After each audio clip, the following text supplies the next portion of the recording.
Eu gostaria de passar ao nosso estudo bíblico. Os irmãos abram as suas Bíblias em 1 Timóteo, capítulo 2, o verso 1 ao 7. Nós estamos baseando os nossos estudos na quarta-feira no livro do Francis Schaeffer, 25 estudos bíblicos básicos. Esse livro é um livro interessante porque o Francis Schaeffer ele tenta, através de versículos bíblicos, mostrar o que a Bíblia nos ensina sobre algumas doutrinas que são fundamentais no pensamento teológico reformado e também no pensamento cristão. Então, se os irmãos depois quiserem adquirir, esse é o livro do Francis Schaeffer, 25 estudos bíblicos básicos.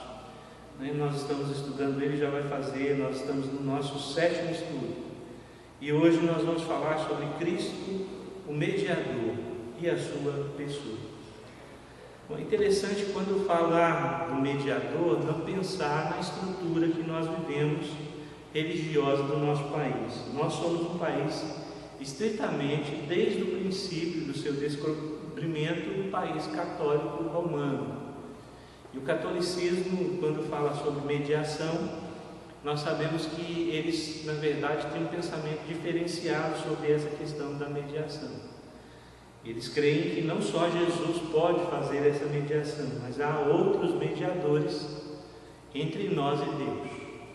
Há até uma frase que tem sido usada de forma costumeira pelos católicos, pede à mãe que ela vai pedir ao filho e o filho vai falar para o pai. O que a Bíblia ensina sobre isso? O que a Bíblia nos mostra sobre isso? Se nós repararmos nesse texto do apóstolo Paulo, o verso 5, o apóstolo Paulo define isso de forma bem clara. Ele diz assim: porquanto há um só Deus e um só mediador entre Deus e os homens, Cristo Jesus, homem. O apóstolo Paulo, quando escreve a sua carta ao Timóteo, ele tenta, na verdade, além de dar conselhos, mostrar alguns princípios teológicos importantes. E entre esses princípios é a humanidade de Jesus, a sua divindade e a sua mediação. E nesse texto aqui, ele fala exclusivamente sobre essa realidade da mediação. Há somente um Deus, um só mediador. Somente quem pode mediar qualquer que seja a realidade é Jesus. Ele é o nosso mediador, ele é o nosso Salvador. Mas Jesus Cristo, para ser mediador, ele tinha que cumprir alguns requisitos. É sobre isso que nós queremos conversar. Nós separamos então nesse versículo que o mediador, homem, Jesus Cristo, na verdade, ele tem algumas qualificações que não é todos os homens que têm. Nós não podemos quebrar duas coisas na pessoa de Jesus. Primeiro, a sua divindade e a sua humanidade. E isso foi alvo de debate ao longo dos séculos, principalmente nos primeiros séculos, logo depois da constituição da igreja. Após o ano 100, com a ascensão principalmente de um imperador chamado Constantino, a igreja passou a ser o ponto fundamental do Estado. Ela se tornou uma igreja estatal. E naquele período surgiu muitas heresias. E essas heresias que surgem, principalmente dentro da realidade da pessoa de Jesus, tentam combater algumas coisas. No primeiro momento, se questionava a humanidade de Jesus. Dizia que ele era um espírito bom que surgiu no meio dos homens, trazendo paz e transformação.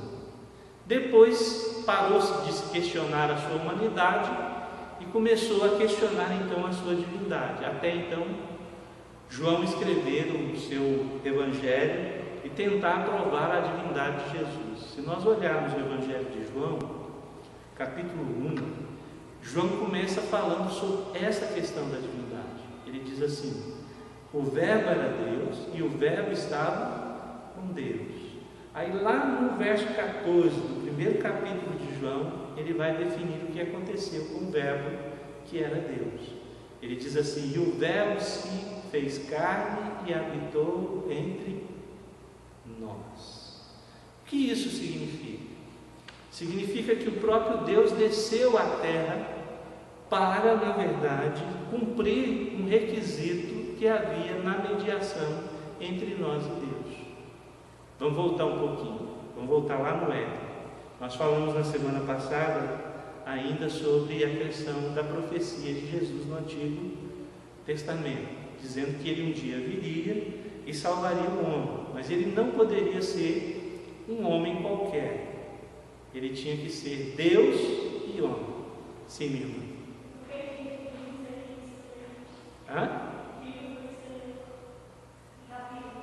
Tá. Capítulo 2, o verso 1 ao 7, de 1 Timóteo. Tá? Segundo capítulo de 1 Timóteo, do verso 1 ao 7. Quando a gente volta lá no Antigo Testamento, em Gênesis, a gente percebe de forma clara que quando o homem foi criado, ele foi criado com um objetivo de estar na presença de Deus. Adão e Eva tinham e possuíam o que nós chamamos de livre-arbítrio. A Bíblia lá diz claramente: vocês podem escolher ou ficar vivos ou morrer. Vocês têm essa liberdade. E eles escolheram, não ficar vivos, eles pecaram. A partir do momento que eles pecaram, todos os homens pecaram com eles. Então já não tinha mais ligação entre o homem e Deus. Adão foi destituído dessa relação. E o homem passou a necessitar de meios para aproximar-se de Deus. E quais são esses meios? No Antigo Testamento, o sacrifício do Cordeiro, que representava Jesus Cristo. Então, quem é que tinha que morrer? Era Adão. Mas Adão não tinha condição, porque ele era pecador. O apóstolo Paulo diz isso. E aí foi necessário, então, o próprio Deus descer e se encarnar na pessoa de Jesus e vir para morrer no lugar do primeiro Adão. E por isso o apóstolo Paulo chama ele de segundo Adão. E esse é o processo da mediação. Não podia ser Paulo, não podia ser Maria, não podia ser nenhum homem. Só tinha que ser o próprio Deus. E ele precisava se constituir, então, em homem. Então, em primeiro lugar, nós analisamos de forma bem clara que o Deus da Bíblia, ele, na verdade, nos deu a oportunidade de estarmos na sua presença, mas nós recusamos isso através de Adão e Eva, e ele próprio providenciou um meio para que a gente reaproximássemos dele. Se nós não temos condição de chegar diante de Deus, agora Deus providencia Jesus para fazer essa ponte, esse elo de ligação. Eu gosto de uma ilustração muito simples, mas que traduz isso de forma clara. A ilustração é o seguinte: há um abismo entre nós e Deus, e esse abismo se chama pecado. Não há como nós passarmos daqui para lá. Por quê? Porque todos nós somos pecadores. Então, como é que nós vamos passar daqui para lá? Só através da cruz de Cristo, que faz esse elo de ligação. E esse é o papel do mediador. Há um simbolismo no Antigo Testamento também na arca do tabernáculo, e principalmente na arca da aliança. A arca da aliança era, na verdade, um objeto que representava muito essa ligação. Dentro dela foram colocados alguns objetos que lembravam a primeira aliança, a aliança de Deus com o homem. E em cima da arca foi colocado 2 querubins, e 2 querubins voltados e olhando para dentro da arca. Só que aqueles querubins ali representavam, na verdade, a essência de Deus olhando para o homem, mas que não tinha condição nenhuma de ter relação. Aí diz que o sacerdote, quando ele fazia o sacrifício do cordeiro, ele pegava sangue e jogava sobre a tampa da arca. E aí sim, o homem agora passava a ter uma ligação. Esse simbolismo representava então o que Jesus veio fazer. Algumas pessoas até dizem: e se Jesus não morresse? Não havia possibilidade dele não morrer. Ele tinha que ser o sacrifício perfeito. Ele poderia ter descido da cruz. Poderia, como Deus, ele poderia ter feito qualquer coisa. Mas, como ele mesmo diz lá no texto de Mateus, ele mesmo diz: no entanto, faça a tua vontade. Eu tenho que cumprir aquilo que foi designado. As promessas do Antigo Testamento, elas precisavam ser todas cumpridas. E só Jesus tinha capacidade para isso. O mediador das nossas vidas, né? A Bíblia também, ela ensina que Jesus Cristo, além de mediador, é verdadeiramente homem, né?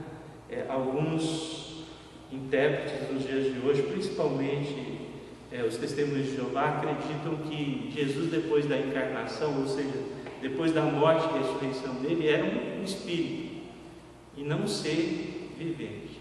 Mas a própria Bíblia narra e mostra isso para nós. Essa ideia, ela é traduzida também numa heresia chamada docetismo, que traz no seu vínculo principal o questionamento da pessoalidade de Jesus, tanto da sua humanidade quanto da sua divindade. E isso é um prejuízo, porque se nós, na verdade, afirmarmos qualquer coisa dessa, nós estamos dizendo que Jesus não cumpriu o seu papel como mediador e como homem. Abra sua Bíblia aí em Mateus capítulo 4, verso 2. O texto de Mateus 4, 2 vai nos mostrar Jesus Cristo provando a sua humanidade como homem. Aí nesse texto ele tem uma expressão humana. O que diz o texto aí? Mateus 4, 2. Quem achou pode ler para nós. Depois de jejuar 40 dias e 40 noites, teve fome. Olha aí, Jesus passou 40 dias e 40 noites no deserto, jejuando. Qual foi a reação dele depois desse período? Ele teve fome. Mas por que ele não decretou, vamos dizer aí, reivindicou o direito de não passar fome? Ele podia ficar o tempo que ele quisesse, ele era Deus. Mas ele também era homem. E como homem, ele teve as mesmas reações que nós como homens. Por quê? Porque foi o homem que pecou. E era necessário que o homem pagasse um preço para redimir-se diante de Deus. Só que não poderia ser qualquer homem. Tinha que ser Jesus Cristo, né? Jesus Cristo como Filho de Deus, como o próprio Deus. Mateus 8, 24, um pouquinho para frente. O texto aí vai dizer para nós que ele tem outra reação humana.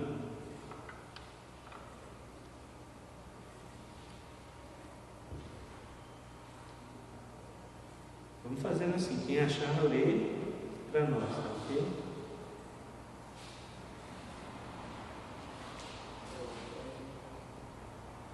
E eis que sobreveio no mar uma grande tempestade, de sorte que o barco era varrido pelas ondas. Entretanto, Jesus dormiu. Ele dormiu. Quem é que tem sono? Não é o ser humano?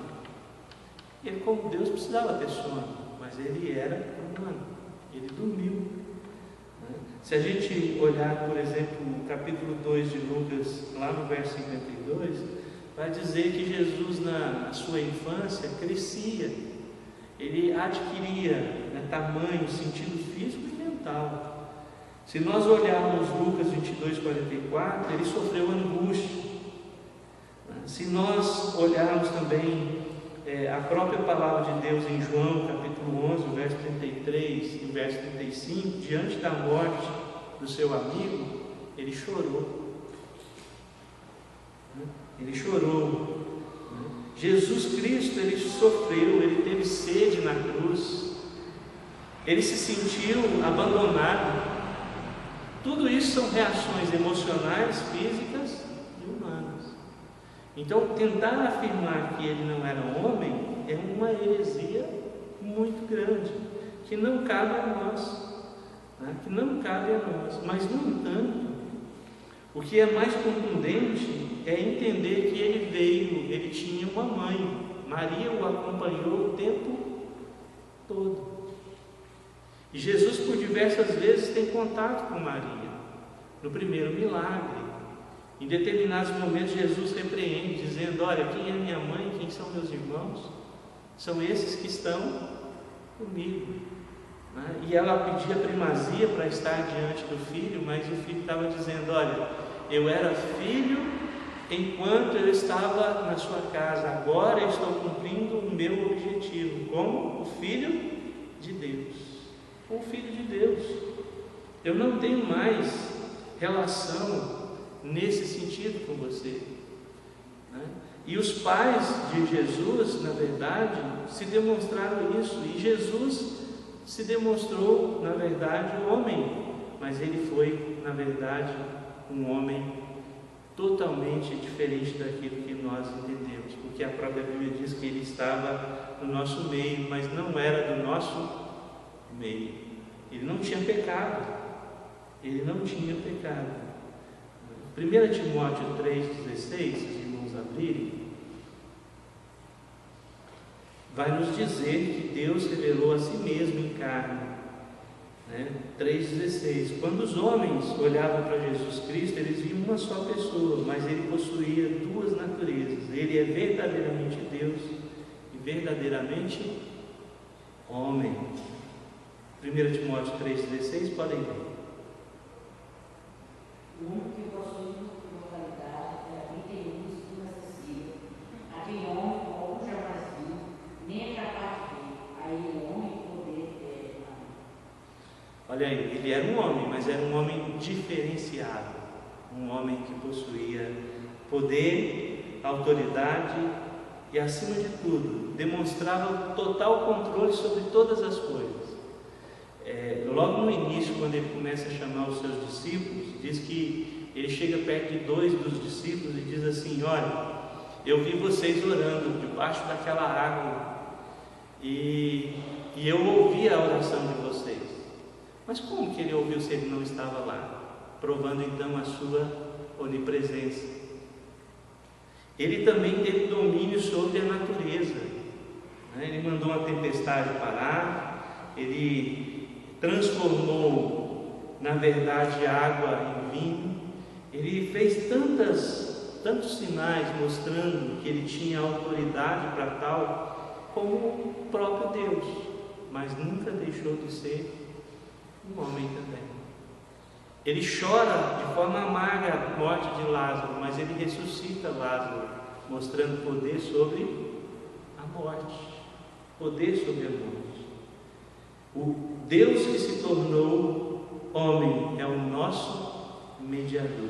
Se ele é homem também, ele é mediador. O texto de Hebreus 4,15 vai mostrar para nós que o nosso mediador sabe como nós nos sentimos, e até mesmo quando somos tentados. Hebreus 4,15.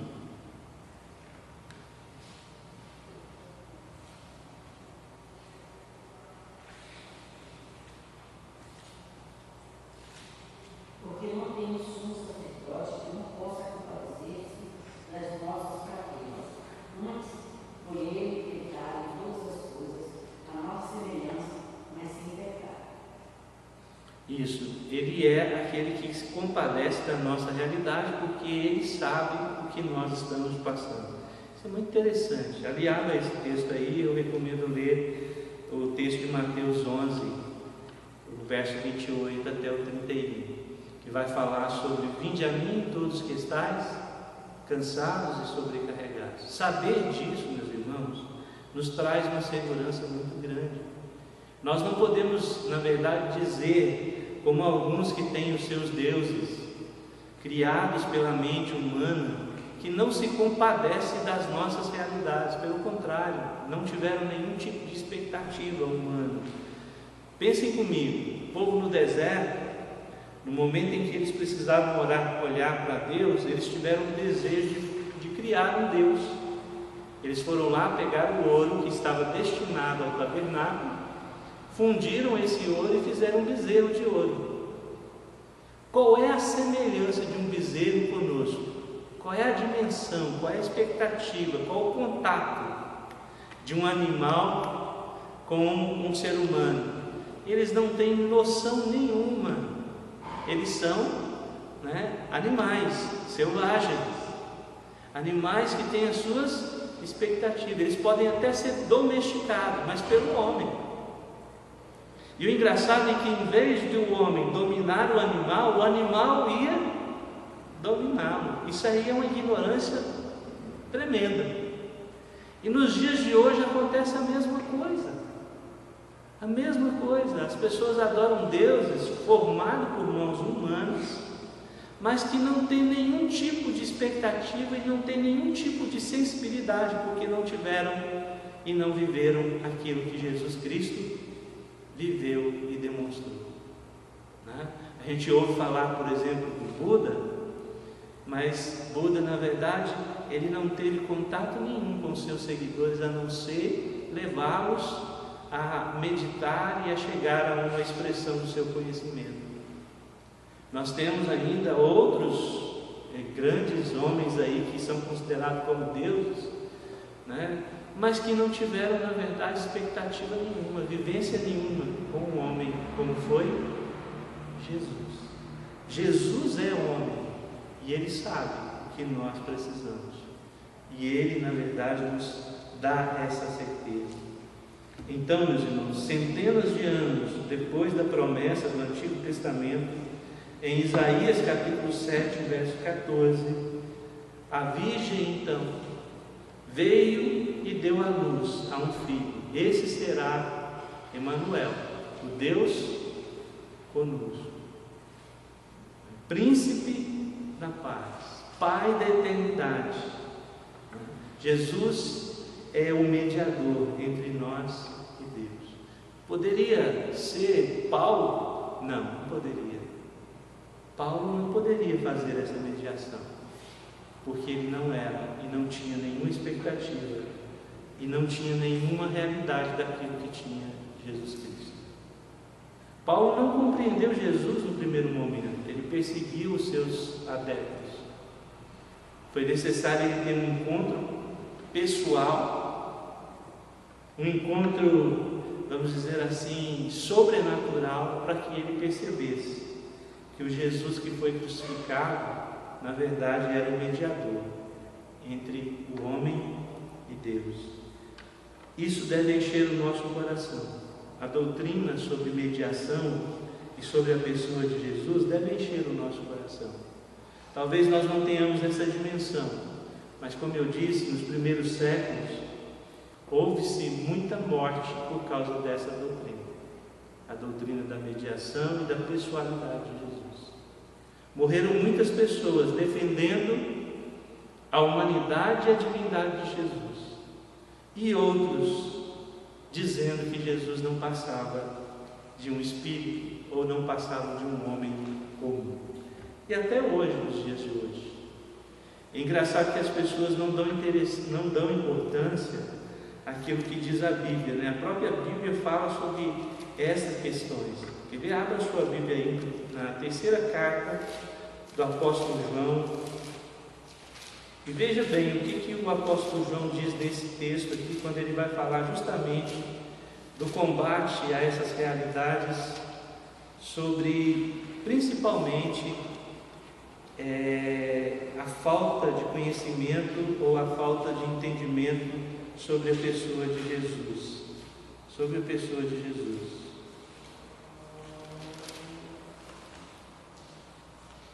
Perdão, é 2 João, verso 7.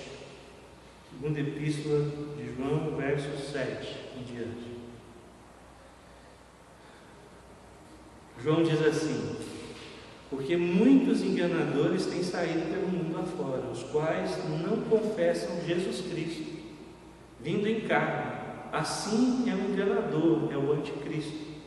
Acautelai-vos para não perderes aquilo que tendes realizado com esforço, mas para receberes completo galardão. E aí João é bem categórico em dizer algo muito interessante. Ele diz assim: todo aquele que ultrapassa a doutrina de Cristo e nela não permanece, não tem Deus. O que permanece na doutrina, esse tem tanto o Pai como o Filho. Se alguém vem ter convosco e não traz essa doutrina, não recebais em casa, e nem lhes deis boas-vindas. Porquanto aquele que dá boas-vindas faz cúmplice das suas obras más. Radical João, quando ele fala isso. E se a gente trazer isso para os dias de hoje, por exemplo, os testemunhos de Jeová, eles estão sempre batendo na porta das nossas casas. E eles não confessam Jesus Cristo como Deus, nem como mediador, e nem como o homem. E a Bíblia diz aqui que nós não podemos nem receber essas pessoas na porta de casa. E muitas vezes a gente entende e traz essas pessoas como sendo tudo normal, tudo natural. Para João, não. Na época de João, não era permitido nem conversar com esse tipo de gente. Ele está dizendo aqui claramente: aquele que não traz em si a doutrina de Jesus Cristo, que não crê que Jesus Cristo veio como homem, que não crê que Ele é o mediador e que Ele é o próprio Deus. Séria, a carta de João, séria. E isso traz para nós o ensino que é tão importante, a mediação. Lucas, no capítulo 1, se nós lêssemos do verso 27 ao 38, e vocês podem ler aí, é interessante o fato de como Lucas, como médico, ele apresenta detalhes a respeito do nascimento virginal de Jesus, mas no verso 34, ele traz algo significativo. Que leia para nós, Lucas 1, verso 34. Lucas 1, 34. Disse Maria ao anjo: como se fará isso, visto que não tenho relação com homem algum? Olha aí, ele falando sobre a própria mãe de Jesus, Maria, e dizendo que ela não teve relação com homem algum. E isso aí provando para nós a obra do Espírito Santo. Nasceu da Virgem Maria, e como diz lá o credo apostólico, padeceu aos pés de Pôncio Pilato, mas não deixou de ser Deus. E lá no finalzinho do credo ele vai dizer então: subiu aos céus, está assentada à direita do Deus Todo-Poderoso, do Deus Todo-Poderoso. José seria uma pessoa que teria mais a perder em relação a Maria. No primeiro momento ele repudiou ela, porque ela estava grávida sem ter relação com ele. Ele repudia ela, e no momento em que ele repudia, ele é alertado pelo anjo. Diz assim: não faça isso, porque o que está no seio dela é obra do Espírito Santo. Obra do Espírito Santo. Ele é o Deus conosco. Meus irmãos, o que nós consideramos acerca da pessoa de Cristo? Nós estamos chegando num momento muito interessante, Páscoa. Não sei se vocês já notaram, mas todo período de Páscoa eles tentam tirar da nossa mente, principalmente sobre a ressurreição de Jesus. Já criaram diversas heresias por aí, diversas coisas, filme, eu assisti um filme, por exemplo, que fala, o nome do filme era O Corpo, e que acham um corpo que supostamente era de Jesus. Se for o corpo dele, logo ele não ressuscitou. E esse filme foi um alarde de todo mundo, mas ninguém atenta para uma palavra bíblica também. Mesmo que vier um anjo aqui e pregar um evangelho diferente, nós não podemos aceitar. Ao contrário, a nossa fé não pode depender dessas realidades. A nossa fé está baseada naquilo que a Bíblia, a palavra de Deus, nos ensina. E o que a Bíblia ensina para nós? Jesus Cristo é homem, é mediador e é divino. Ou seja, Jesus é homem, ele fez e completou a obra de mediação, mas ele também é o próprio Deus. Está assentado à direita do Pai e um dia virá nos resgatar. e nós esperamos isso de forma ansiosa. Francis Schaeffer então termina esse capítulo nos mostrando e falando o quanto isso é importante para a nossa identidade como cristão. Não há como nós sermos cristãos se nós não trazemos esses princípios em nosso coração. Crer que Jesus Cristo é mediador, crer que Jesus Cristo é homem, crer que Jesus Cristo é Deus, são princípios inegociáveis do nosso cristianismo, da nossa literatura reformada, e nós precisamos guardar isso no nosso coração.